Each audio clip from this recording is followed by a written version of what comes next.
todos, bom dia a todos. Primavera começou de vez, gente. Na nossa última segunda-feira estava chegando a primavera, agora a primavera chegou de vez.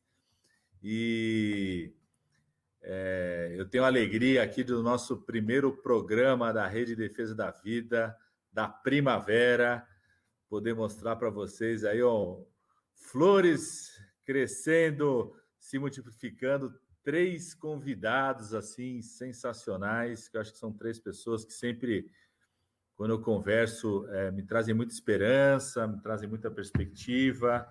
Todos os 3 sempre uma análise sempre muito crítica e reflexiva do que a gente está vivendo, né? E, ao mesmo tempo, sempre muita iniciativa. Então, estou muito feliz, quero começar mais uma vez agradecendo a todo mundo que está nos acompanhando, todo mundo que está reproduzindo a nossa rede em defesa da vida. Quem quiser aprender como reproduzir, é só mandar lá para o nosso WhatsApp, 011 97 581 4398, 011 97 581 4398, ou também para o Zap da TVPT. Quero agradecer sempre a página do presidente Lula, que sempre reproduz aqui o programa, da presidenta Gleice, do presidente Fernando Haddad, do PT Nacional, e um agradecimento especial ao DCM e ao 247, que estão sempre reproduzindo o nosso programa aqui, a nossa Rede de Defesa da Vida. Hoje tenho 3 convidados maravilhosos. Vou passar aqui primeiro para eles darem um bom dia para vocês, se apresentarem, e eu acho que vai ser uma conversa muito legal para o nosso dia a dia do que nós estamos enfrentando. O Brasil chegou a mais de 140 mil óbitos confirmados. O mundo hoje chega a 1 milhão de óbitos confirmados pela Covid-19, né? Então, vários países vivendo aí o que está se chamando de segunda onda, o Brasil ainda vivendo uma situação muito grave, mais de 8 estados que voltaram a crescer mortes, várias cidades. Vamos conversar com gente aqui que é do litoral de São Paulo, que voltou a ter crescimento, né? Então vai ser uma conversa muito legal. Então, o pessoal entrando aqui, já vou passar aqui para as nossas convidadas e convidados, começando aqui pela querida Clara Anti, que é o motivo dessa conversa. A Clara não sabe, mas o motivo desse programa de hoje é um artigo que ela escreveu, que nós vamos deixar, inclusive, postado aqui o link, que é um artigo Preparar uma Transição que Preserve Vidas, por Clara Anti e Arthur Araújo. Clara, bom dia, dê um bom dia para todos nós aqui. Bom dia, boa tarde, boa noite. Tem gente que assiste até de madrugada, viu, Clara? É verdade. Bom dia, Padilha, Paula, Pedro, Torinho, né, que a gente chama, mas Torinho. E a todas e todos que estão assistindo, aproveitando aqui o embalo, né, quer dizer, a gente não pode começar nenhum debate hoje, né, sem mencionar o que o Padilha já mencionou, a dramática perda de vidas que nós estamos tendo, e pensar também, acho que no debate a gente vai poder conversar mais, no que nos espera na frente com as sequelas que nem são todas conhecidas pela ciência e pela medicina. Então, um abraço solidário para quem está sofrendo esse momento, que perdeu alguém, um parente, tantas viúvas, tantos viúvos, tantos órfãos, tantas órfãs, né? Então, perda de amigos. Então, é o começo, é o nosso dramático começo em tudo que a gente tem que debater nesse momento. Eu sou Clara Anti, atualmente eu sou conselheira do Instituto Lula, e depois eu conto mais a minha vida, tá bom, assim, para economizar tempo. Tá ótimo. A Clara é arquiteta. Formada em arquitetura e tenho 72 anos, só mais aqui da telinha. De todos nós aqui, ela é que tem o significado mais precoce da frase: o inverno foi deles e a primavera será nossa, né, Clara? E arquiteta, e como arquiteta, acho que, além da sua experiência política, de ter sido deputada estadual, A Clara foi deputada constituinte aqui de São Paulo, viu, Pedro? Então, todo o debate da vinculação das verbas do ICMS, isso a Paula Lousada Ravanelli pode falar um pouco mais, porque a gente era do DCE na época e a Clara era deputada estadual constituinte, garantiu as verbas vinculadas para as universidades públicas estaduais. Né? E para a FAPESP. Isso, para toda a rede das FATECs, né? Todas as escolas, a rede das escolas do Centro Paula Souza. Então, bom demais, Clara, você está aqui com a gente vai conversar muito. Padilha, FAPESP. FATEC e FAPESP, as duas coisas, né? Para todo o Centro Paula Souza, que envolve a FATEC, Centro Paula Souza, e também a verba vinculada para a FAPESP, que é a Fundação de Pesquisa. É que as duas coisas, né? Passar aqui a palavra para se apresentar para a Paula Ravanelli, que, além de tudo, agora eu já posso falar, é candidata a prefeita de Cubatão. Vamos lá, Paula. Isso mesmo. Então, bem, primeiro é um prazer estar aqui com a Clara, uma pessoa que eu admiro muito. Você, né, o Torinho, é como estar entre amigos, é muito confortável para mim fazer essa live com vocês. Me sinto muito acolhida. Essa é a primeira live que eu faço como candidata, né, a prefeita de Cubatão, que é a minha cidade. Estou me lançando nesse desafio, né, de uma candidatura pela primeira vez na minha vida. Né, eu atuo há muitos anos já como militante política, assessora, né, de diversas autoridades. Né? Comecei aí minha carreira política, digamos, no movimento estudantil, contemporânea do Padilha, né? Enquanto ele era do DCE da Unicamp, eu estava lá no DCE da USP. Nos conhecemos ainda nesse movimento de juventude do PT e nos reencontramos, né? Depois no governo Lula, algumas outras vezes na vida, né? Mas eu não vou falar todas, então só para destacar os anos, né?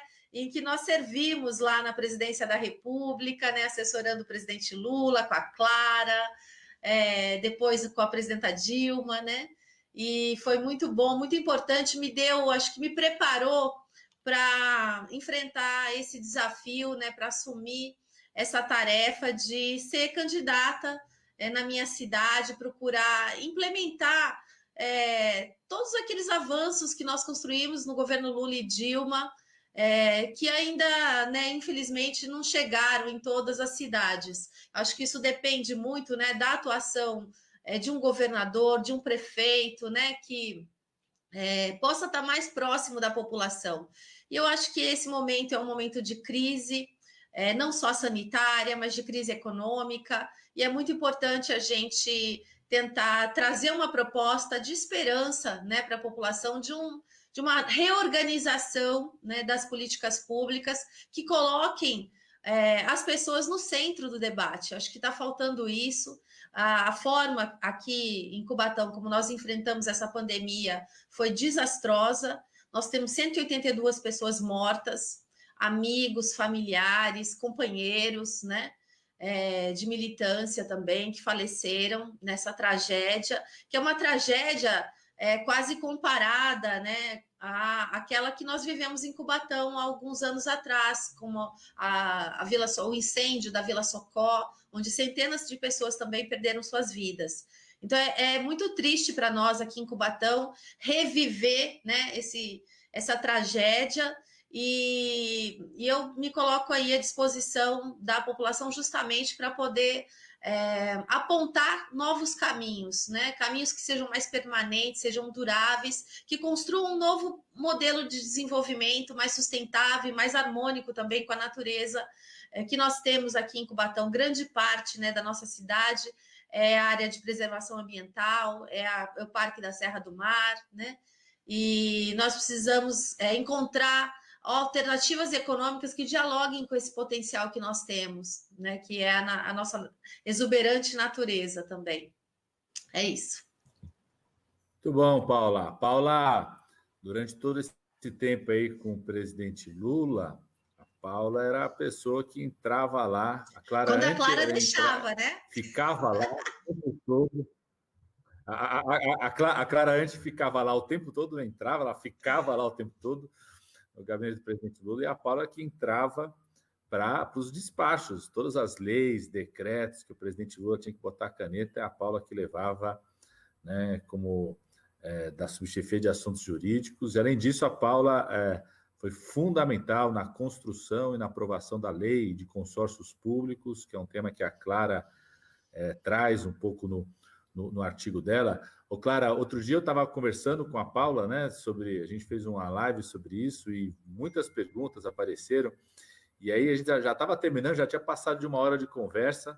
Aí veio uma pergunta assim, mas como é que a gente vai fazer para construir o novo normal? Aí eu falei, Paula, isso a gente vai responder numa conversa que a gente vai ter junto com a Clara antes, porque ela fez um artigo muito interessante sobre isso, e foi legal que deu certo da gente poder estar aqui para conversar sobre isso. Eu quero passar a palavra agora para se apresentar aqui o nosso querido Pedro Tourinho, também agora podemos falar, candidato a prefeito na cidade de Campinas, no Aliança PT, PSOL. Pedro, como é que estão as coisas aí? O Pedro estava na PUC, ele é médico, dá plantão, deve ter se licenciado agora por causa da candidatura a prefeito, é professor universitário da PUC de Campinas também. Pedro, se apresenta para o pessoal. Bem, bom dia, Padilha, bom dia, Paula, bom dia, Clara. Um prazer enorme para mim conversar com vocês. Vocês me desculpem, eu vou ter que ficar de máscara aqui porque eu estou em trânsito, né? E a gente não pode ficar no carro aqui sem a nossa proteção, senão a gente acaba desprotegendo quem está aqui com a gente e tudo mais. Então, vou permanecer de máscara durante essa nossa conversa, viu? Mas, olha, é um prazer enorme conversar com vocês, muito bom, gostei muito de ver a Paula, o que ela relatou e o que ela está sentindo e manifestando a respeito da esperança e do que significa as nossas candidaturas, né? O nosso pleito a gente governar essas cidades importantes do estado de São Paulo nesse momento. Eu enxergo, Padilha, que esse ano é um ano fundamental para a gente colocar na agenda de forma muito forte, muito clara, de que nós estamos num processo de enfrentamento, reposicionamento, contestação e de avanço em relação a essa agenda que a gente teve que enfrentar ao longo de vários anos, uma agenda de ataques em que o diálogo foi muito obstruído por uma construção que foi uma construção, vamos dizer assim, desleal, uma construção dura política que tentou impedir o diálogo e o debate. Eu falo para você, né, estamos andando na cidade, eu sou vereador aqui da cidade, e não parei de andar na cidade em momento algum, e agora que começou a campanha, andando na cidade, conversando com as pessoas, eu acho que o tempo é outro, eu acho que o horizonte para o diálogo é outro, eu acho que o corpo de tarefas e de necessidades que estão postas para os futuros governantes no país nesse momento é completamente distinto do que estava posto há poucos anos atrás, não só a pandemia, né, mas principalmente a pandemia, e também o naufrágio da política econômica, da promessa do que o bolsonarismo e a agenda da extrema-direita tinha para oferecer para as pessoas, colocam a pauta social, a pauta dos direitos, a pauta da proteção e da preservação da vida e da dignidade da vida humana de uma forma muito presente no debate político nessas eleições. Então, eu já estou sentindo, né, vamos dizer, poucas horas em que a gente pode já falar que é candidato e candidata, né, Paula? Eu já estou sentindo um clima completamente diferente, estou muito animado com o que está por vir, eu acho. Eu acho que chegou realmente um momento para a gente fazer o nosso povo sorrir de novo e devolver esperança e uma perspectiva de uma outra tarefa para ser construída pelos gestores públicos. Muito bom, Pedro. Clara, vamos começar. Estou muito curioso para te ouvir, começar. E o pessoal que está nos acompanhando também, falei aqui do artigo, preparar uma transição que preserve vidas, por Clara Ante e Arthur Araújo. Você escreveu esse artigo dia 27 de agosto, há mais ou menos um mês atrás. O Brasil tinha, naquele momento, 118 mil óbitos. A Clara usou uma metáfora que eu acho que é uma das metáforas mais fortes, desde quando ela usou isso pela primeira vez. Eu repito isso em vários lugares, né? Quando a gente estava aí com cerca de 80 mil óbitos, ela disse, gente, 80 mil é um Maracanã inteiro lotado de óbitos, né? No seu artigo você cita aqui 118 mil óbitos, são 2 estádios do Morumbi lotados de óbitos pela Covid-19, né? e a Clara sempre repetia uma frase, dizer, o Bolsonaro, vários tentam fazer com que a gente apague essa imagem, não tenha essa imagem em mente, né, de que nós estamos vivendo hoje com 140 mil óbitos, já são 2 Maracanãs, né? O Maracanã hoje é mais ou menos 70 mil pessoas, 2 Maracanãs lotados de óbitos, 1 milhão de óbitos no mundo. Então, Clara, 2 coisas. Primeiro, por que você escreveu esse artigo? Sinceramente, fazia muito tempo que eu não via você escrever um artigo, né? Por quê? Qual foi a necessidade de você, né? Por que você escreveu, e um artigo tão forte e importante que a gente tem feito questão de replicá-lo para várias pessoas, e o que você aponta, né? Quais são as questões que você aponta nisso que você chama, né? Que é preparar uma transição que preserve vidas. Você foca muito no debate das cidades, né? Como arquiteta, mas também eu acredito como atora política, pensando no debate das eleições municipais, né? Então, queria te ouvir um pouco. Por que você fez questão de escrever um artigo como esse, né? Por que esse artigo?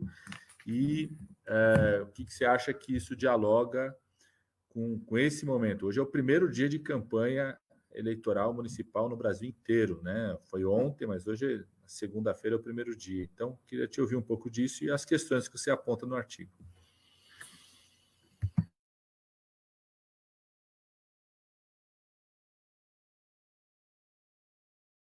Abre o microfone, senão ele não vai te ouvir. Abre o microfone.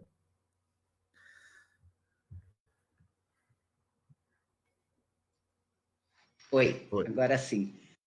Muito obrigada por receber um elogio de uma pessoa como você, com a experiência que você tem como médico e como militante político e gestor público, né? Me deixa mais honrada e com maior responsabilidade.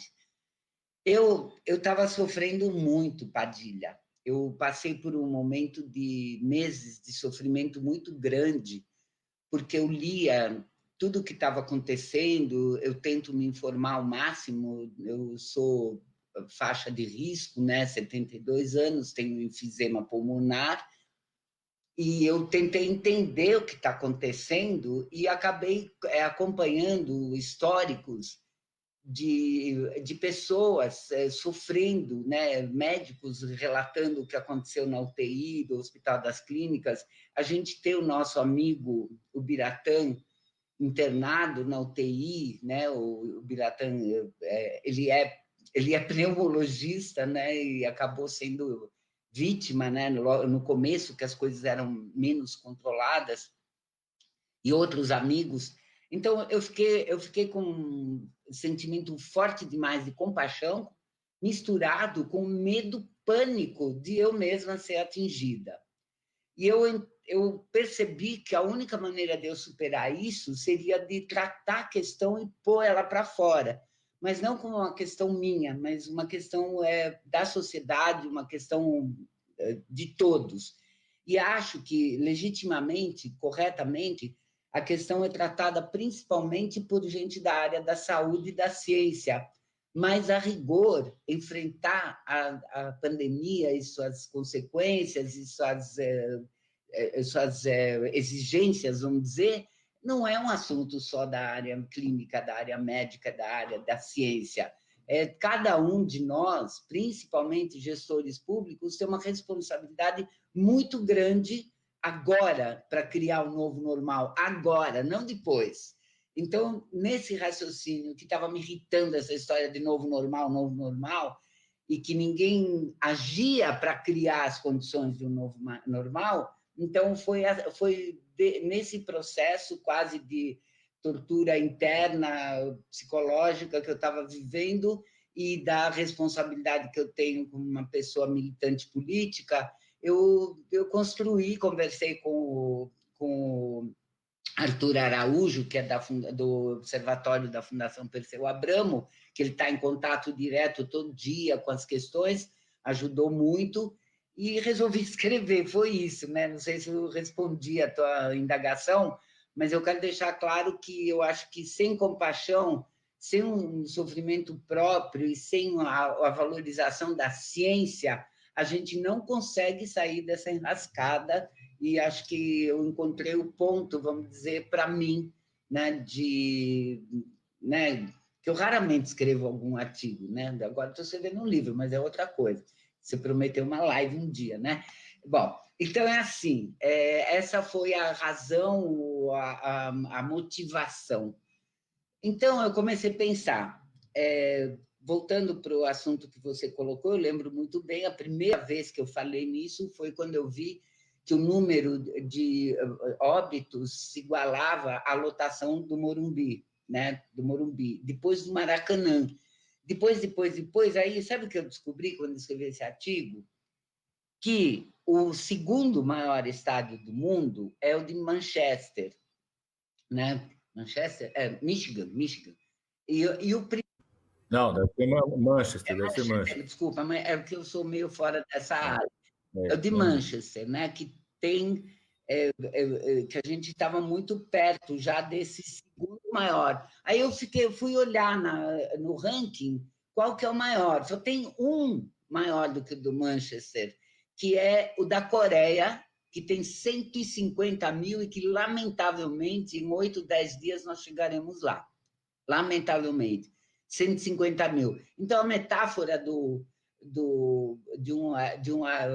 de um estádio lotado de pessoas mortas, e como você falou, eu insisto que é essa imagem que o governo não quer que a gente veja, que a gente perceba, porque está muito espalhado, o Brasil é muito grande, tem muitos municípios, essa imagem é brutal. Bom, eu paro aí, você faz outra pergunta, eu espero outra rodada, ou já avanço um pouco mais nas... Eu vou falar sinteticamente algumas das coisas que eu acho que tem que ver o diálogo com a Paulinha e com o Tourinho.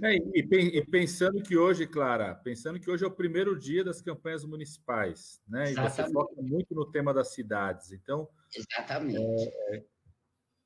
Tourinho, eu quero que você consiga provocar em mim a mesma emoção que senti em 1988, quando a gente ganhou a eleição em Campinas, na época com Jacob Ittari, e eu dava aula em Campinas, na PUC, né? Então, essa região, essa cidade, para mim, é muito forte. Mas vamos lá. Eu penso assim, eu penso que vamos pegar o que as pessoas falavam logo no começo da pandemia, pessoas de áreas vulneráveis. Como é que eu vou lavar as mãos se eu não tenho água na minha casa? Como é que eu vou lavar as mãos se eu sou entregador motoqueiro e no meio da rua não tenho onde usar um banheiro, onde lavar as mãos? E essa questão foi ficando cada vez mais presente e que só foi encarada de alguma maneira consistente quando as lideranças das favelas, em São Paulo e no Rio, das grandes favelas, montaram um esquema que devia ser o dever do Estado, e que eu acho que foi em Paraisópolis, até que eles compraram, alugaram uma ambulância, né? E, dessa maneira, formando uma rede de pessoas que conversavam, esclareciam, forneciam álcool, isso, conseguiram controlar, de alguma maneira, controlar não digo, mas diminuir o sofrimento daquela população. Então, eu me pergunto, a prefeitura tem que fazer isso. Nós não podemos mais admitir no nosso país uma cidade, um bairro que não tem água corrente, uma casa que não tem água corrente, uma escola que não tem equipamento sanitário decente, funcionando, janelas, né? Todo mundo sempre fala das janelas.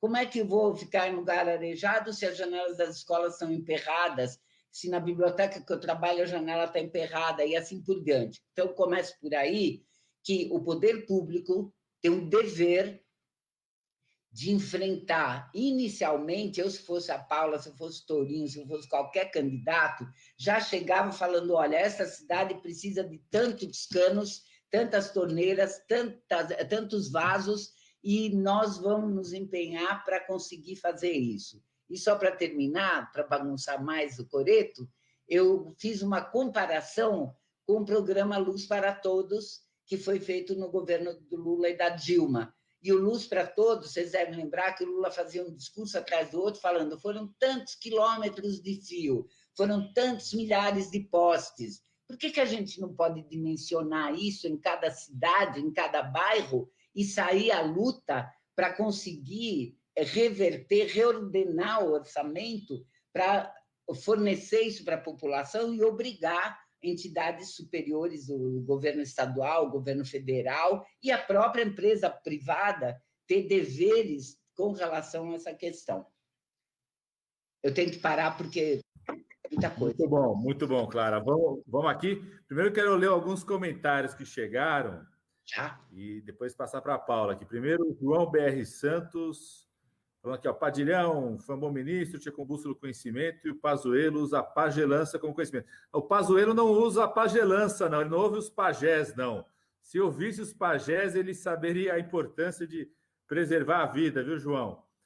Clara, você estava dizendo, o Lula falava assim, não é que ele falava quantas coisas, ele falava assim, ó, para fazer Luz para Todos, deu 6 voltas no entorno da Terra de fios, não sei quantos postes daqui até a Lua, né? Da dimensão do que era o Luz para Todos. O Aloro Antônio falando aqui, ó, a recuperação do Brasil começa nessa eleição municipal aqui no Brasil. Parabéns a Paula e o Pedro, que são os nossos candidatos do PT. Carlos Tiburcio está perguntando aqui, anota aí, Paula. Carlos Tiburcio, ele é da família do Pedro Tiburcio. Ele está perguntando que ele é PT e gostaria de fazer uma pergunta para a Paula Ravanelli, se ela tem algum parentesco com o Zico Ravanelli, João Ravanelli, que ele conheceu na Fazenda Ponte Alta, usina da Barra, em Barra Bonita. Depois você responde aí, Paula. Pedro Tavares Vital, falando aqui, ó, agradecendo o trabalho, parabenizando o programa. Ele está assistindo desde Pernambuco. O Paulo Falcão dizendo aqui, ó, o povo carioca e o paulista precisam deixar a ignorância histórica e política de lado. Deve estar falando por conta das pesquisas. As pesquisas são uma fotografia, Paulo Falcão. Vamos debater. Muita coisa eu acho que vai mudar. Cláudio Riso Lopes, preocupante a atual situação do nosso país. Precisamos de políticas públicas voltadas para os mais citados. Paula, passar para a Paula. Paula, o título do artigo da Clara Ante, né? Preparar uma transição que preserve vidas. O que você está propondo aí para Cubatão, para a cidade de Cubatão, e você como uma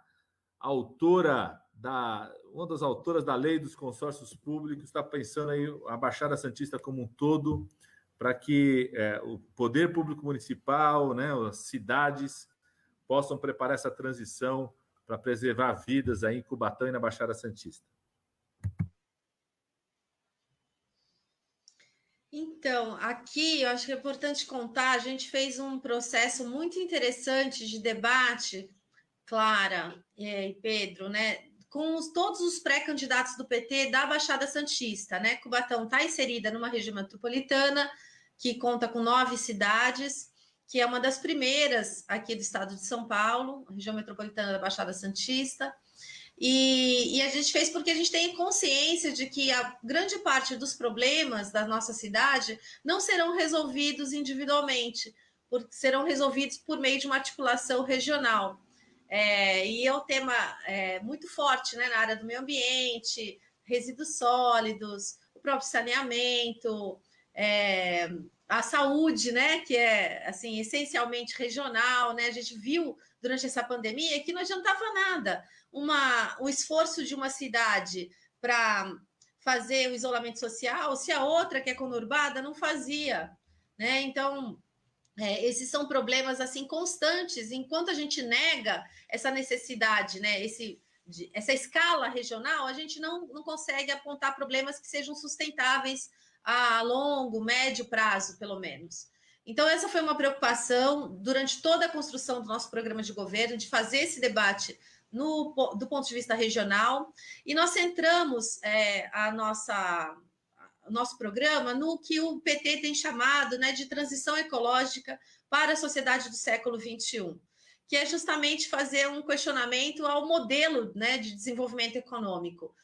Não adianta eu ter ações assim de preservação do meio ambiente se eu continuo insistindo no modelo de desenvolvimento que é predatório, que é consumista, que é gerador de lixo, né? Porque as coisas acabam sendo contraditórios, acabam sendo ações isoladas, né? Sem uma política permanente. Então, a gente está trabalhando muito aqui com o apoio às ações de economia solidária, né? Fazer uma incubadora, pensar projetos de transferência de renda em moeda social, né? Para garantir o desenvolvimento local.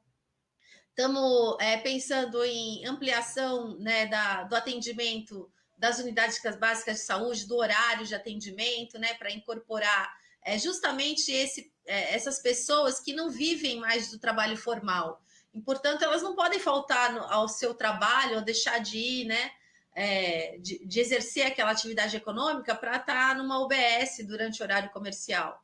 Então, a gente pensou nisso, pensamos na ampliação também do período integral, né, para as escolas, né, o contraturno escolar, muita atividade de esporte, muita atividade de cultura, ocupar os espaços públicos, né, no final de semana, os equipamentos públicos, tentar trabalhar, assim, sabendo, né, que o cenário econômico vai ser um cenário de crise, ainda muito difícil, com poucos recursos orçamentários, como é que a gente faz para investir bem, né, os recursos que a gente tem.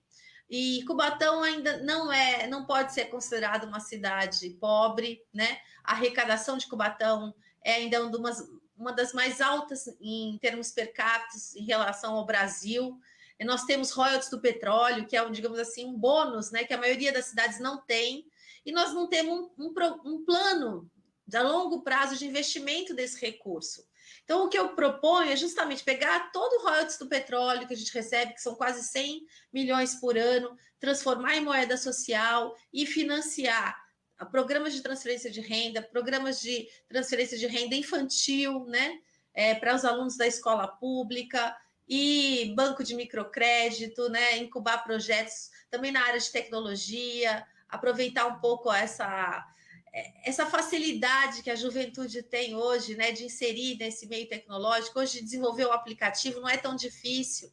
A gente não precisa ficar dependente, né, desses aplicativos internacionais, Uber, iFood, né? Vamos trabalhar em cooperativas, né? Vamos usar a tecnologia a nosso favor para criar uma dinâmica menos escravizadora, né, da nossa população. Isso, e a gente tem conversado muito. Eu acho que o importante no processo, ninguém tem respostas prontas para esse novo futuro.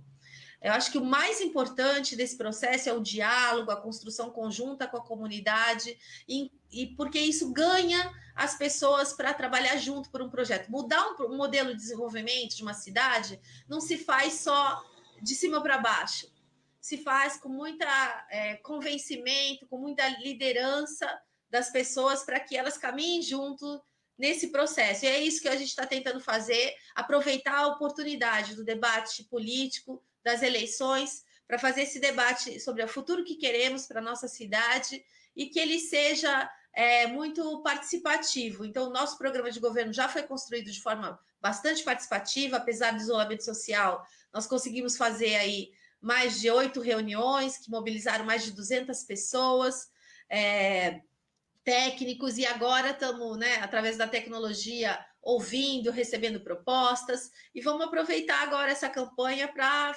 aprofundar essa participação e esse diálogo com a sociedade, tendo como premissas essa construção de um novo modelo de desenvolvimento, não mais focado no polo petroquímico de Cubatão, mas sim em outras oportunidades, né, de geração de emprego e renda e fortalecimento da nossa economia local. Muito bom, Paula. Pedro, a Clara antes, não sei se você ouviu, porque deu uma falha, estava dando uma falha no áudio dela, não entra não, mas ela foi sua colega professora aí da PUC de Campinas. O Pedro é professor da PUC de Campinas, a Clara foi professora aí da PUC de Campinas.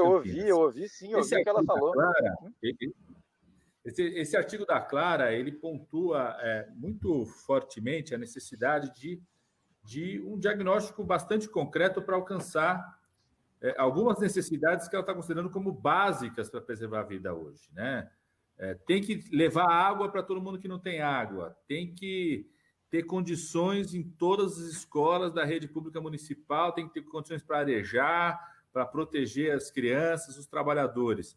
tem que reformar todos os prédios públicos municipais que precisam ser reformados, um prazo, 4 anos, 1 ano, né? Tem que pensar como que vai garantir renda para quem não tem renda, quem perdeu renda. Você, Pedro, junto com o Márcio Postman, né? A nossa chapa em Campinas, né? Vocês construíram um plano emergencial para Campinas e apresentaram isso para a cidade, né? Estão debatendo esse plano. Não é só um programa de governo, é o que tinha que ser feito hoje, né? Mesmo antes de você ganhar a eleição para prefeito. Dialogando um pouco com isso que a Clara trouxe, quais são as questões aí que vocês estão considerando como essenciais para serem atacadas, envolver a cidade, para que a gente possa fazer essa transição para preservar vidas, Pedro? Padilha, quero dizer que eu fiquei muito feliz de ouvir a Paula falar agora. Eu percebo que existe um alinhamento de compreensão, não poderia deixar de ser assim, né? Um alinhamento de compreensão sobre qual que vai ser o papel que as administrações municipais terão que cumprir nesse futuro, né? Porque, veja, não se trata de uma questão simples do que nós estamos vivendo. Nós estamos vivendo um contexto de uma crise sanitária dramática, de proporções que a gente nunca experimentou, pelo menos eu diria que né, nos últimos 40 anos no Brasil a gente não viveu nada parecido com isso, né? Que ceifou muitas centenas de milhares de vidas. Infelizmente, parece que ainda temos um percurso a percorrer pela frente que não é curto. Então, é um momento, do ponto de vista da saúde pública, muito dramático, mas também um momento em que essa crise, né, ela se abate sobre nós numa hora em que nós estávamos com a economia muito fragilizada já, pode-se dizer, uma das equipes mais despreparadas para gerir, para enfrentar essa crise que a gente teve em qualquer momento da história do país, né? A gestão, a equipe do Jair Bolsonaro é uma equipe absolutamente, né, mostrou-se absolutamente incapaz de estar à altura do problema. Por exemplo, aqui em Campinas, nós temos mais de 7.000 empresas fechadas na cidade, portas fechadas, encerradas as atividades.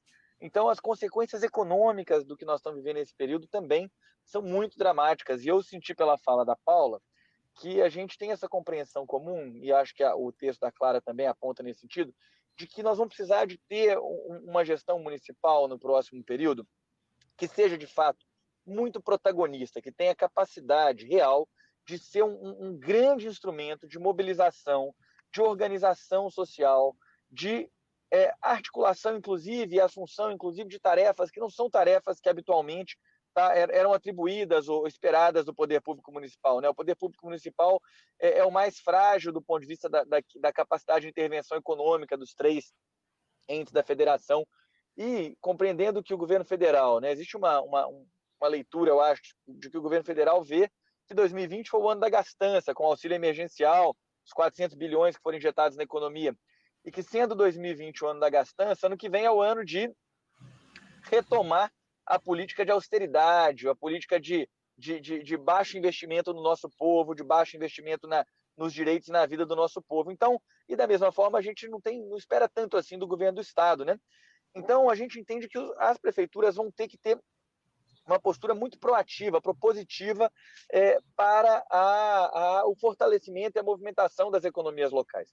Tanto, como a Paula colocou, né, com a criação de políticas, como a gente também está comprometido a fazer aqui em Campinas, né, de um banco popular que emita uma moeda social, com a política de crédito municipal, de microcrédito, para a gente não desperdiçar, não perder essa potência, essa força, essa vontade de trabalhar que as pessoas têm, né, e que está sendo impedida que ela possa se realizar por contingências macro, mais amplas, né, que estão postas aí, essa questão que eu falei do desemprego, do fechamento das empresas, da falta de auxílio e crédito para as empresas, para que as empresas pudessem continuar funcionando, etc.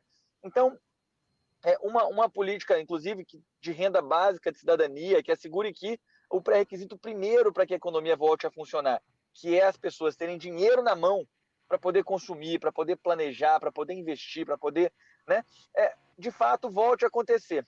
Para além disso, temos também um entendimento de que o poder público municipal vai ter que fazer isso que você falou, Padilha, ser um agente da movimentação da economia num projeto que associa o que a prefeitura vai investir, que vai gerar emprego, trabalho e tudo mais, com uma dimensão muito clara da necessidade de proteger e fortalecer as políticas públicas que, nesse momento de crise, de desemprego, vão ser essenciais para garantir a dignidade e as condições básicas da vida do trabalhador e da trabalhadora. Estou me referindo à proteção, preservação e ao fortalecimento do Sistema Único de Saúde. Estou me referindo a gente garantir que as nossas crianças vão ter vaga nas escolas, que a gente sabe que com o desemprego, por exemplo, muita gente que pagava escola privada, saúde privada, não vai mais poder fazê-lo, e a gente vai ter que acolher um novo corpo de demanda. Eu não sei como é que é a situação de Cubatão, mas aqui em Campinas nós já lidamos habitualmente com um déficit de vagas na educação infantil muito alto. Então já seria naturalmente parte do nosso compromisso fazer esse enfrentamento de maneira consistente, significativa, né? E agora, com essa previsão de uma nova onda de demanda por esse serviço tão importante, a gente tem que construir um compromisso muito claro de que essas políticas vão ser fortalecidas e preservadas, assim como políticas que tratem de infraestrutura, que vão dar condições mínimas também para que as pessoas tenham dignidade, tenham uma vida que cumpra os requisitos do que a gente entende como indispensáveis, né, para o bem viver na cidade. Então, a Clara falou da questão de infraestrutura, né? De fato é inadmissível, né, que nesse estado, que é o estado mais rico da federação, que é o motor da nossa economia nacional, tem um papel tão importante, a gente tenha tantas dezenas de milhares de famílias, e aqui em Campinas isso é muito claro. Campinas é uma cidade que tem uma desigualdade social muito marcante, muito profunda, que incomoda demais, né, que é muito, muito, muito duro de ver tanta riqueza e, ao mesmo tempo, tanta pobreza coabitando no mesmo espaço, que a gente consiga, então, enfrentar esse processo com um esforço muito grande por parte do Poder Público Municipal também, para tanto captar recursos, seja onde a gente puder captar, quanto para investir e movimentar a economia e melhorar a vida das pessoas. É um compromisso complexo, evidentemente, né, mas acho que, antes de mais nada, para que isso possa acontecer, nós precisamos ter gestores que tenham o compromisso profundo, né, um compromisso realmente orgânico com a transformação de vida das pessoas, né, com a melhoria das condições de vida dos trabalhadores e trabalhadoras, e eu acho que é nisso que a gente se encontra sempre, que a gente está sempre construindo junto, se somando, né? Então eu fiquei muito feliz de ver, viu, Paula, que os nossos programas de governo têm tantos elementos em comum, mesmo tendo sido construídos em contextos completamente distintos. E eu espero, viu, Clara, eu espero sim que eu possa te trazer essa alegria de novo da gente devolver essa cidade magnífica que é Campinas, enorme, né? Uma cidade com 1.200.000 pessoas, de volta para uma gestão que seja comprometida profundamente com o povo da cidade, com os direitos, com justiça social. Espero que essa alegria volte a bater aí e acelerar seu coração, como certamente aconteceu em 1988. Ô, Clara, o José aqui de São Paulo diz que aproveitou aqui o começo da conversa, já estamos em 40 minutos, ele já leu o seu artigo aqui. Ele não tinha lido, ele já leu aqui. E ele disse que eu gostei muito do texto da Clara, acho que ela aponta coisas muito concretas que as cidades devem fazer, que os nossos candidatos... Ele já está puxando a orelha de todos os candidatos a prefeito e prefeita do PT do Brasil inteiro. Então, assim, os nossos candidatos a prefeito tem que falar coisa concreta, assim, ó, de quantos canos vai botar, como a Clara falou aqui, está dizendo assim, né? Quantas salas de aula vai conseguir transformar os prédios. Mas ele está dizendo o seguinte, ó, que no seu texto... ele está dizendo que no texto da Clara, ela aponta que tem desafios que ultrapassam a capacidade das cidades. A Clara cita o teto de gastos, a postura do Bolsonaro. Ele quer saber um pouco, Clara, você, pela visão política, sua experiência política, né? Você já viveu momentos aí, situações de muita restrição de investimentos, né? Você fez parte, nem todo mundo sabe, a Clara fez parte de administrações municipais do PT aqui na cidade de São Paulo, em momentos onde, né, Clara, não tinha essa tranquilidade, e assumir o governo não tinha um programa do governo federal para fazer o Minha Casa Minha Vida junto, investimento, né? Então ele pergunta assim, como você acha que as cidades podem superar esses próprios desafios que você coloca, no seu próprio artigo você coloca, ó, vão se deparar com o teto de gastos, vão se deparar com a postura do Bolsonaro, tudo. O que você acha disso? Bom, pergunta bacana, e eu acho assim, eu acho que as falas da Paula e do Tourinho, elas mostram que a gente tem que, é o ponto de partida, um horizonte, né, de atingir uma sociedade que combate a desigualdade, que dá condições de vida, que dá condições de trabalho, etc. Agora, eu penso que talvez muitas vezes a gente fica muito no terreno, não vocês agora, estou falando no geral, a nossa tradição, inclusive da esquerda, é de tratar a coisa mais no econômico, que é central, que é o ponto de partida. Porém, para uma pessoa que está vivendo o risco da Covid nesse momento e que não tem meios para enfrentar isso, um recado, eu creio, de quem quer ser prefeito, prefeita, tem que ser muito claro de que vai batalhar para melhorar e para tirar essa pessoa do risco. Eu estou falando o seguinte, eu concordo totalmente, inclusive, com a pergunta de que tem é óbvio, né? Está colocado no meu artigo, tem coisas que o poder municipal não tem poder. Mas espera aí, né? A Frente Nacional de Prefeitos pode fazer coisas. Eu já vi a Frente Nacional de Prefeitos mobilizada, os encontros que fez em Brasília, as cobranças que fizeram do nosso governo, do Lula, da Dilma, da equipe do governo, né? Que o Lula levava toda a ministeriada lá para o encontro e falava assim, ó, vocês fiquem cobrando aí deles. Uma mobilização da sociedade, ela envolve a mobilização dos gestores também. Então, eu acho que vocês atuarem, quer dizer, eu não sei direito o que fazer, senão me candidatava, né? Entende? Então, mas eu pelo menos tento sugerir coisas. Mas eu acho que uma mobilização dos prefeitos, né, nos consórcios, como a Paula relatou aqui, que são da lei, né, fazer consorciar, é essencial, né? Quer dizer, dá para lembrar daquela história no começo da pandemia, quando eu não lembro qual foi o estado, eu não sei se foi a Bahia, ou bom, depois a gente vê, mas é um estado que resolveu fazer um tipo de lockdown, mas o governo federal não quis fechar o aeroporto. Então deixou a porta Maranhão, deixou a porta aberta para a contaminação que estava vindo de fora, que no começo da pandemia era o duto, né, inicial. Bom, então a mobilização ela é política não só quando ela trata do fora Bolsonaro, quando trata de questões exclusivamente no plano político. Uma mobilização de prefeitos e prefeitas nesse momento por conseguir recursos para suprir as cidades, as escolas, não é só escolas. Torinho, eu uso aqui um posto de saúde pertinho da minha casa. O banheiro do posto de saúde não tem tampa. A torneira do posto de saúde, às vezes, não funciona.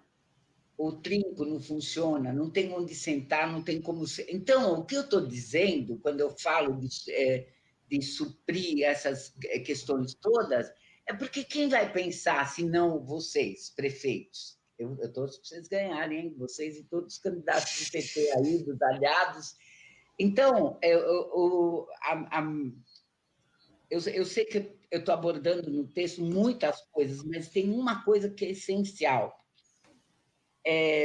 O ponto de partida para nós, eu acho que é o mesmo, o ponto de partida conceitual, o propósito, onde nós queremos chegar, mas a prefeitura ela tem que fazer coisas palpáveis.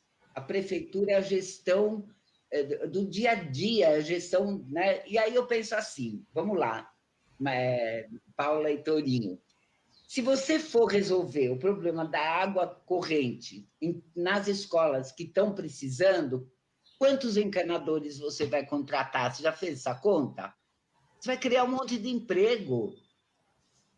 Entende como que o meu raciocínio foi um pouco também pensando, quando a CUT, as centrais sindicais, o Diese começaram a pensar numa intervenção na indústria, né, nesse momento. Aliás, foram os médicos, os teus colegas, o Padilha acho que assinou o primeiro documento dos ex-ministros da Saúde, apontava a necessidade de uma reversão na indústria.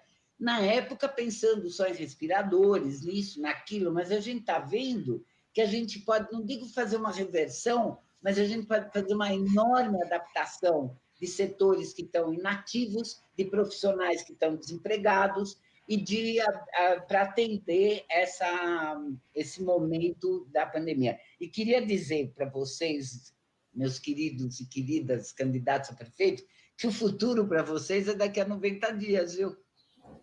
Não está tão longe, não. Verdade. 7 semanas, né? O Pedro Torinho está tendo que sair porque já chegou ali numa atividade. O Pedro, vou passar para o Pedro agora, então, Paula, para ele poder se despedir. O Pedro, a Clara levantou a bola para você, viu? Porque, Clara, o atual presidente da Frente Nacional de Prefeitos é exatamente o atual prefeito de Campinas. Epa! Inerte em relação a isso. Então, Pedro, logo um pouco essa coisa, né, da inércia da Frente Nacional de Prefeitos, e uma coisa que o texto da Clara fala, e você, como médico, especialista em saúde pública, percebe muito isso na Rede Campinas, que é a demanda reprimida na saúde, né? Você tem um adiamento de cirurgias, de exames, consultas, saúde mental. Como é que você está pensando em enfrentar isso em Campinas? Eu acho que é uma dúvida de vários dos nossos candidatos a prefeitos e prefeitos em todo o Brasil. E a sequela?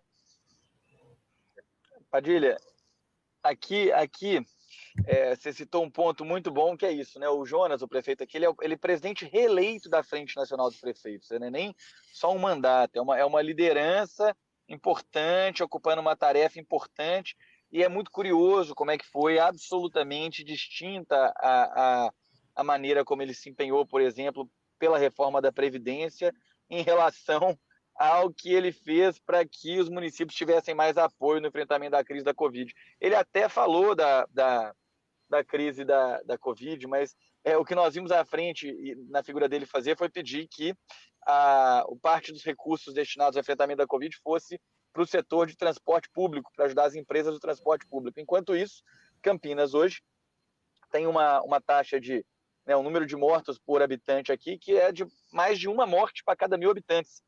Um número altíssimo. Se Campinas fosse um país, né, nossa cidade tem 1.200.000 habitantes, ela figuraria ali, seria o segundo país do mundo com mais gente com vida perdida por Covid, né? Uma situação dramática, terrível, e realmente acho que essa postura da Frente Nacional dos Prefeitos revela muito disso que eu estava me referindo antes, né, de uma certa acomodação com o estado vigente das coisas, em que a gente está vendo os direitos das pessoas serem retirados de forma muito intensa e pouca movimentação por parte desses que deveriam ser os protagonistas da defesa dos direitos das pessoas, porque, afinal de contas, né, os prefeitos são os prestadores, em última instância, da maior parte dos serviços públicos que são prestados à população, né? Saúde, educação, né, uma parcela enorme da educação é municipal, enfim.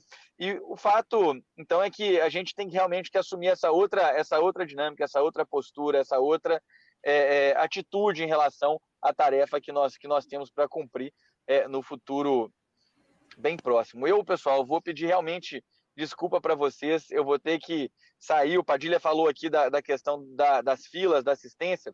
Vou só fazer esse comentário sobre as filas aqui, né? Como parte desse processo de desmonte, a rede pública de Campinas perdeu cerca de 850 trabalhadores na área da saúde em 4 anos, que não foram repostos de nenhuma maneira.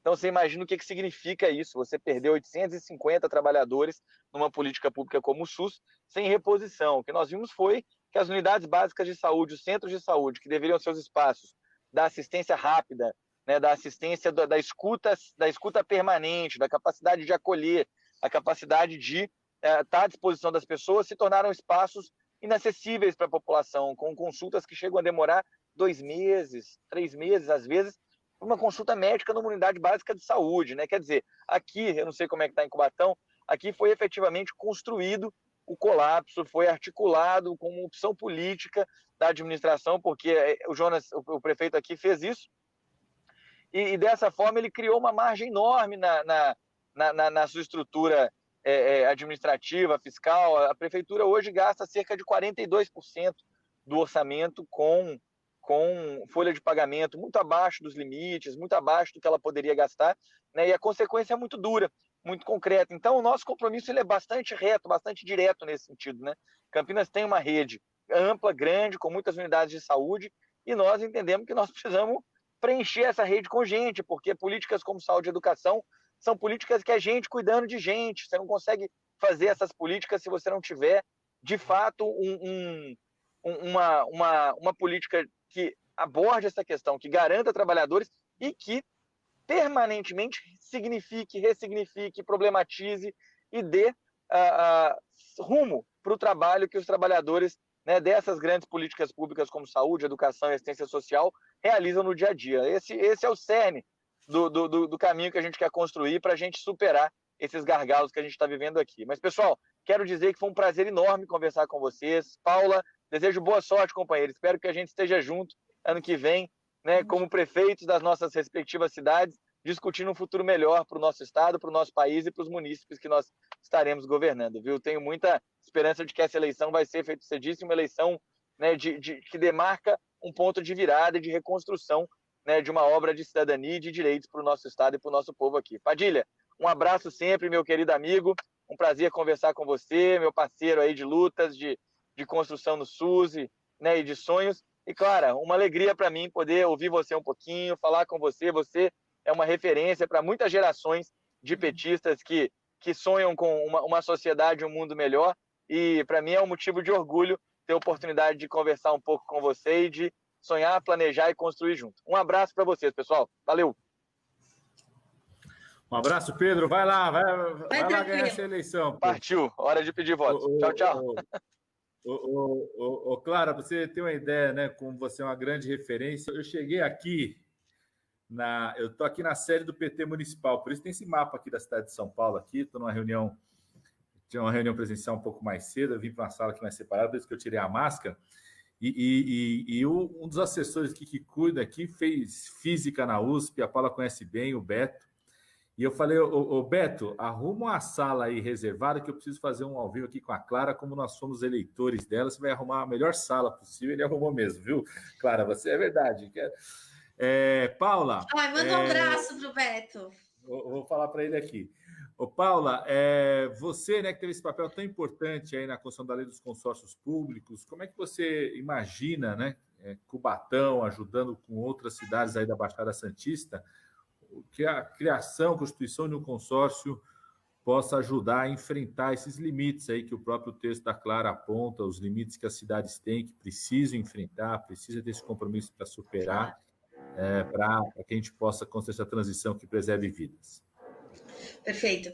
Antes eu queria dizer para a Clara, né, que eu li o artigo dela, assim, porque ela gentilmente me enviou assim que foi publicado, e foi um artigo que influenciou bastante o meu discurso aqui. Eu estou procurando ter uma proposta bem concreta, sabe, Clara? Até porque, assim, eu tenho uma certa facilidade, como eu sou procuradora do município, servidora pública há mais de 20 anos, eu conheço bem a administração pública de Cubatão, conheço a realidade da cidade, os contratos, as dificuldades, né, que a implementação dessas políticas impõe. Então, por exemplo, você fez uma pergunta, né, Clara? O que a gente precisa fazer para garantir água, né? Água tratada para a população aqui. O principal problema aqui de Cubatão, a gente já tem esse diagnóstico, né? A gente não vai precisar fazer. E é importante que nós tenhamos antes, porque nós não temos tempo de fazer, né? Quando a gente chegar em janeiro, eu tenho botado terror aqui, até na minha equipe, porque é uma situação assim desesperadora. Nós temos 25 mil pessoas hoje recebendo auxílio emergencial na cidade. Um auxílio que vai reduzir pela metade agora e vai acabar até o final do ano. Então, eu vou ter 25 mil pessoas sem renda, que estavam com renda minimamente. Fora as que hoje já nem o auxílio conseguiram acessar, que são muitas. que não conseguiram acessar o auxílio por dificuldade de documentação, né? Essa coisa, a vulnerabilidade. A gente tem muita gente que sofre com enchentes, que perdem casas, perdem documentos, perdem tudo. Então, eu tenho aqui em Cubatão, uma cidade tão próxima, né, da região metropolitana de São Paulo, da maior metrópole, né, uma das maiores metrópoles do mundo, eu tenho 19 mil pessoas sem água tratada. Ou seja, eu tenho uma cidade, né, 19 mil pessoas é maior que a grande maioria dos municípios brasileiros, né? Lembrando que a gente tem 70% dos municípios brasileiros com 20 mil, menos de 20 mil pessoas. Então, eu tenho um município brasileiro dentro de Cubatão sem água tratada, isso do lado de São Paulo. Eu tenho 43% da população sem saneamento básico, pagando por isso. É metade, é quase metade da população de Cubatão não tem acesso a esgoto tratado.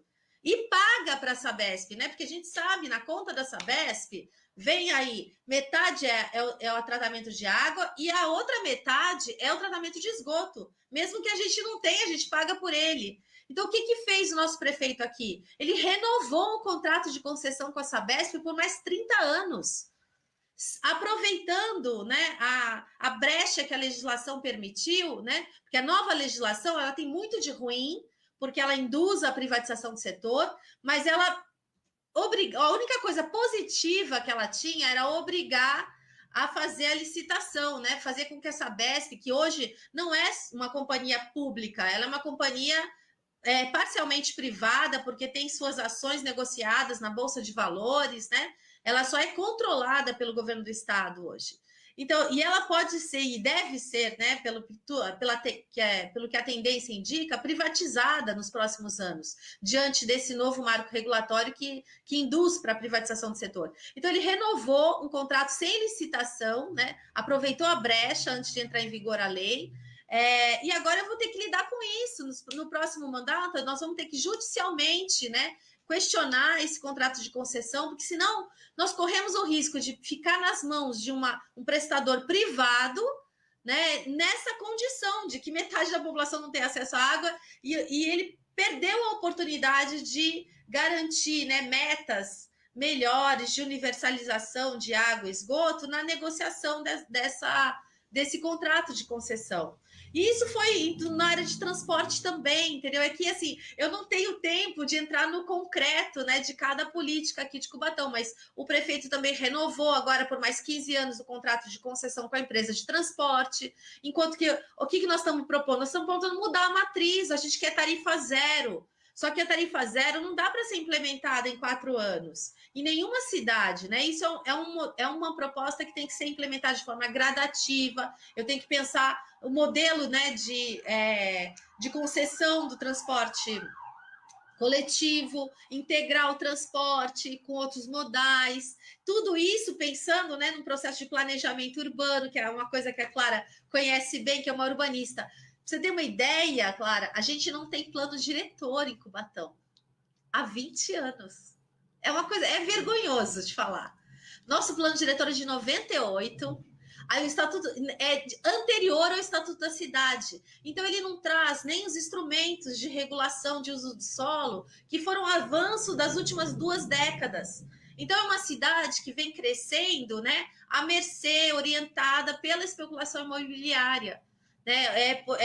Por grupos privados, né, que se interessam, né, de viver na miséria do povo. O fato das pessoas não terem água, não terem esgoto, não terem a saúde, educação, isso tudo é isso que eu tenho falado, gente, isso tudo é de propósito, não é uma consequência. Nós somos a cidade mais rica da região.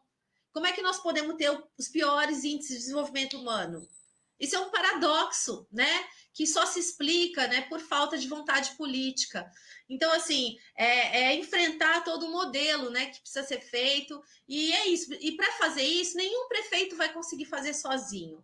Tanto é que nós governamos Cubatão por 8 anos, né? E não conseguimos implementar. Por quê? Porque faltou governabilidade, faltou apoio popular às medidas.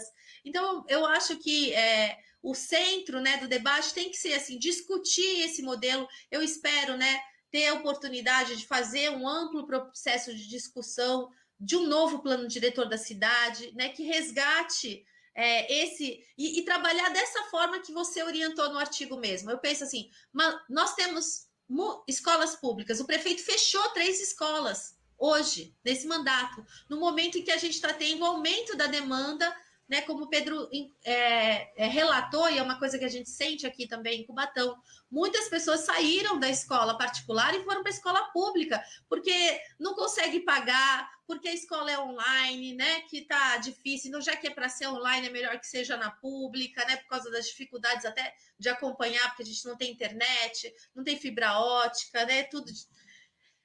então, assim, o que eu penso? É fazer frente de trabalho, né? Pagar a frente de trabalho com a moeda social, né? Ampliar o programa de transferência de renda. A gente não teve nenhuma cesta básica hoje, né, distribuída pela prefeitura. As cestas que foram distribuídas aqui foram doações da iniciativa privada. Então, não tem um programa de assistência social, né, vinculado ao cadastro único. Por quê? Porque assim, e tem uma precarização horrorosa na área de saúde. A gente não tem mais unidade básica de saúde, hospital que não seja terceirizado.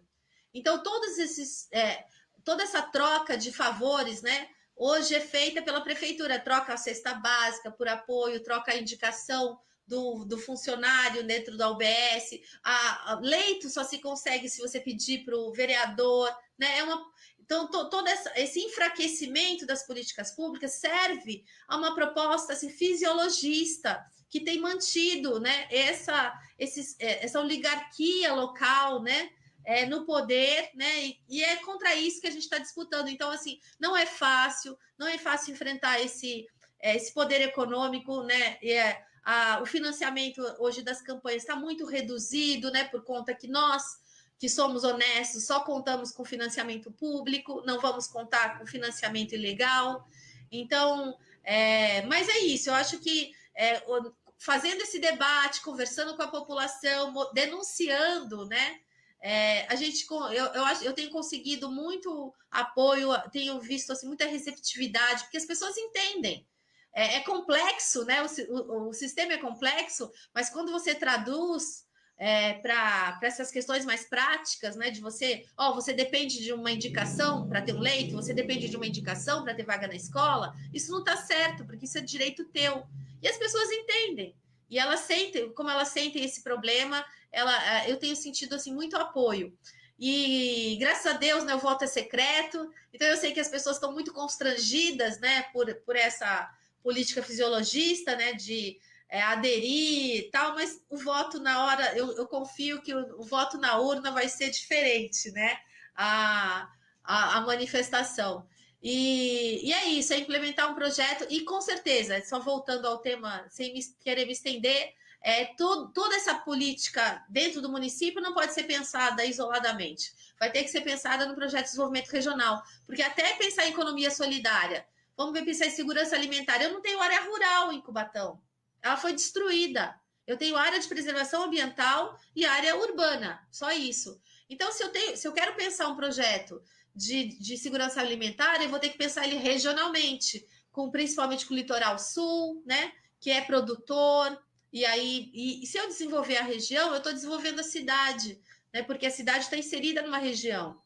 Ela não vai conseguir crescer sozinha. Se eu melhorar, e tanto é que já aconteceu em Cubatão. Agora não mais, porque os nossos serviços estão tão sucateados, mas antes, quando nós tínhamos serviços de primeira linha na área de saúde, o que acontecia? Toda a região vinha se tratar no hospital. E aí afogava, né? Adensava o nosso sistema. Então é isso, nós não temos que pensar regionalmente para que esse desenvolvimento, para que esses benefícios eles sejam sustentáveis, né, ao longo do tempo. Mas é isso, o desafio é grande e mas eu estou muito confiante, assim, que eu acho que também, eu sei que é clichê falar, mas eu acho que o momento de crise é um momento de oportunidade, de rever conceitos, de rever modelos, e eu acho que a gente está tendo essa oportunidade de fazer isso diante de toda essa tragédia, né, que nós estamos vivendo.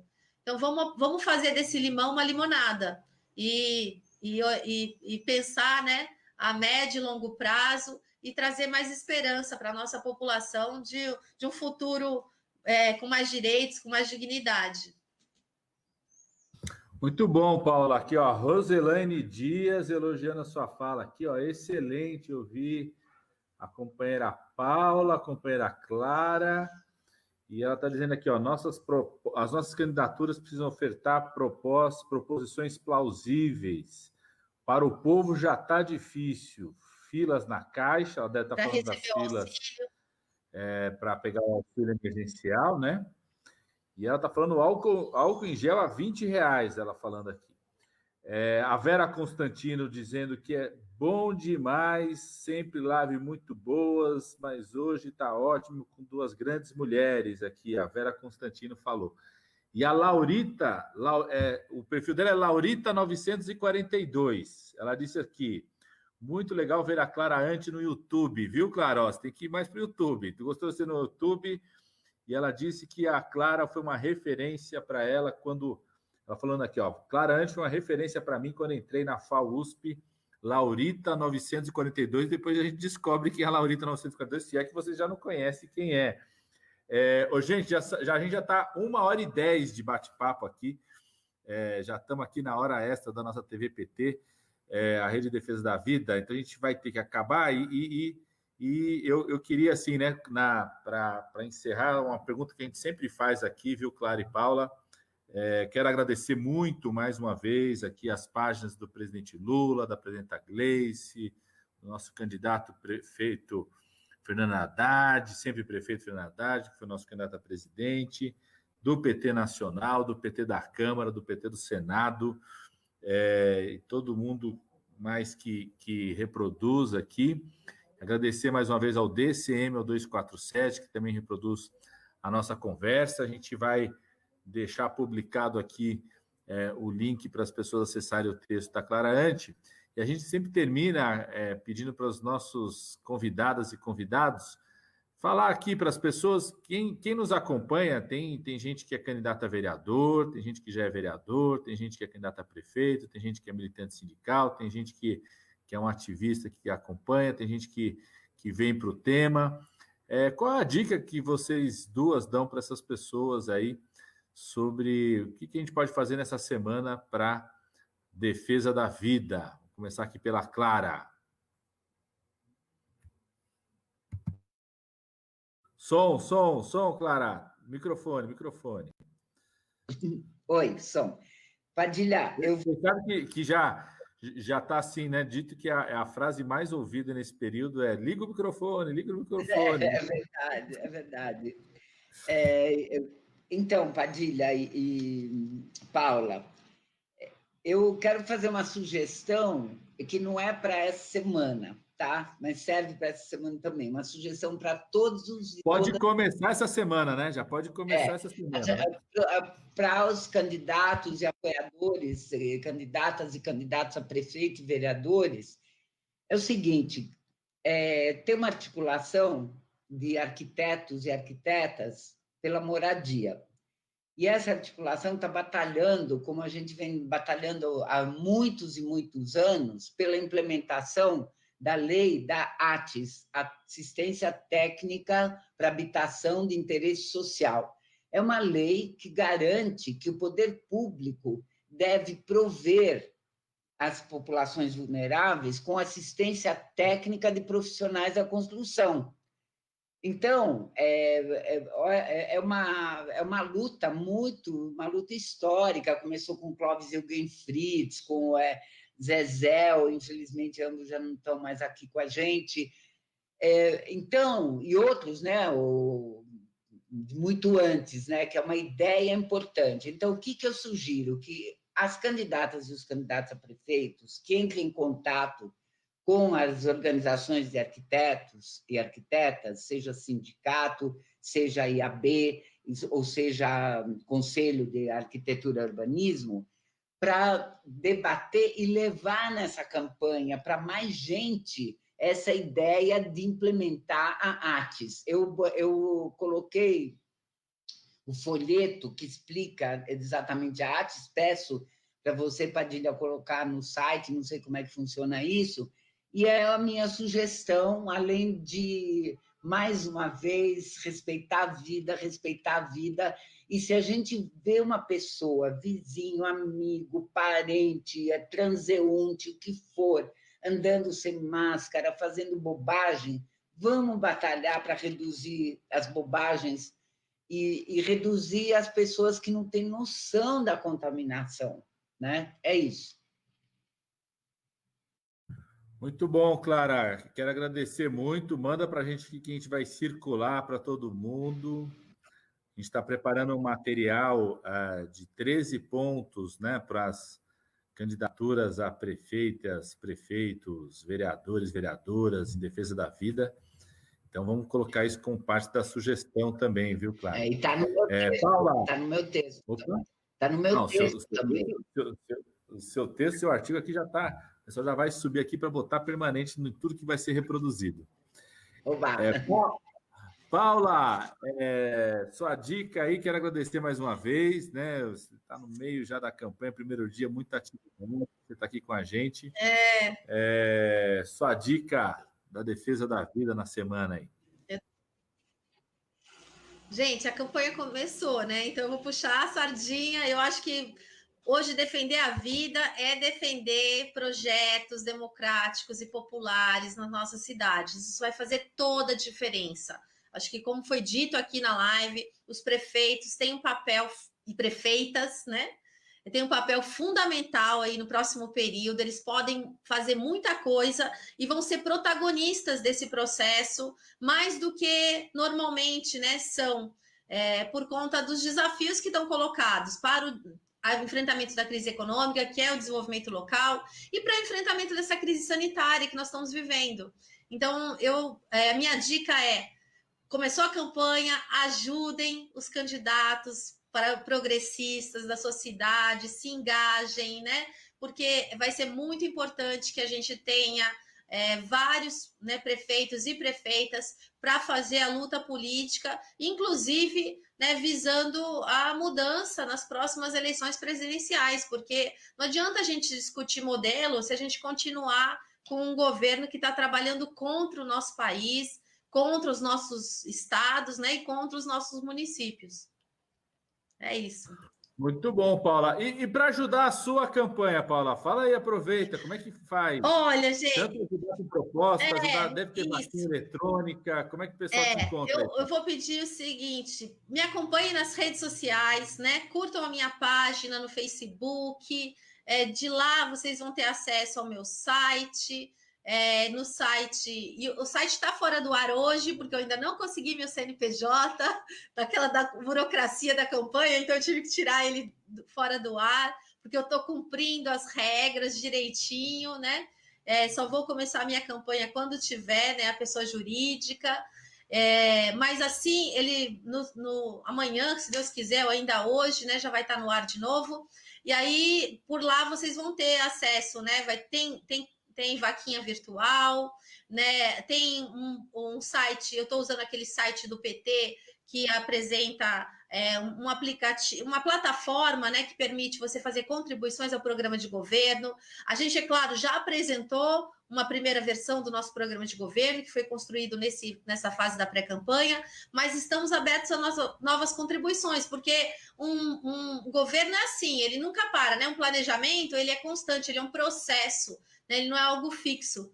Então, sempre vamos estar recebendo contribuições, revendo e apresentando novas ideias durante esse debate eleitoral. Então, quem puder contribuir, compartilhando, curtindo, né, promovendo, né, a nossa campanha nas redes sociais, contribuindo financeiramente ou contribuindo com ideias no programa de governo. Todas essas perspectivas aí são muito bem-vindas e nos ajudarão muito nessa campanha. Então procura lá, gente, @Paula Ravanelli, se encontra tanto no Facebook, Instagram, os perfis todos, isso, né? Nós vamos colocar aqui, quem está acompanhando com a gente sempre posta aqui, vamos marcar. Paula Ravanelli 13. Paula Ravanelli 13. Opa, já tem um 13 aí na novidade. Queria agradecer muito a Clara e a Paula, agradecer mais uma vez a quem nos acompanhou, as pessoas que mandaram comentários, as páginas que estão nos reproduzindo. E eu quero sugerir a minha dica aí na quarta-feira, a partir das 9h30 da manhã, na Comissão de Enfrentamento à Covid-19. Nós vamos ter um painel que deve durar aí a manhã toda, até 13h, 13h30, tudo sobre como é que o andamento dos projetos de vacinas para a Covid-19 aqui no Brasil, que o Brasil está no jogo, não temos nada, né? Ninguém pode ficar fazendo anúncio aí irresponsável e muito mais achar que a vacina está pronta e por isso pode acabar com o distanciamento social, pode acabar com tudo. Mas o Brasil só está no jogo porque tem duas instituições públicas consolidadas no Sistema Único de Saúde que ganharam investimento enorme durante os governos Lula e Dilma, que é o Instituto Butantan e a Fundação Oswaldo Cruz. As plantas industriais que estão sendo utilizadas para desenvolvimento da vacina, tanto aqui no Instituto Butantan quanto na Fundação Oswaldo Cruz, são plantas construídas ao longo dos governos Lula e Dilma. Né? Foi Lula e Dilma que colocaram essas duas instituições no cenário internacional de vacinas com a força que elas têm hoje. Então, queria convidar todo mundo, quem puder, na quarta-feira, a partir das 9h30 da manhã, é só lá no site da Câmara, você procura lá. Em geral, quando entra, já mostram lá o site da comissão, mas senão você pode procurar só a Comissão Externa de Enfrentamento à Covid-19, debate sobre vacinas, pode mandar perguntas, pode participar também. Um beijo para a Clara e para a Paula. A primavera começou de fato agora. A primavera é nossa. Já foi. Você sabe que a primeira vez que eu disputei o DCE da USP, ganhamos, a chapa chamava Essa Primavera é Nossa. Olha aí. Eu lembro disso. Vou usar de novo. Um beijo.